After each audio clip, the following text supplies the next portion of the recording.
Ito pala yung ginawa kong tapa na danggit. Ito. So, galing ako sa friend ko kagabi. Nagkita-kita kami doon. And then, may natira kaming danggit. So, yung hindi nalutong danggit, ginawa ko siyang daing. So, ngayon, morning dito, binabad ko na ito kagabi. And, ngayon, idadaing ko siya.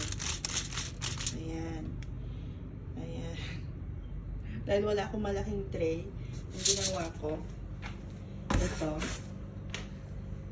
yung box ng tubig, nilagyan ko lang siya ng aluminum foil.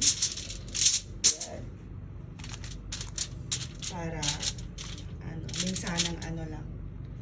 Ayan siya. Ayan o. Okay.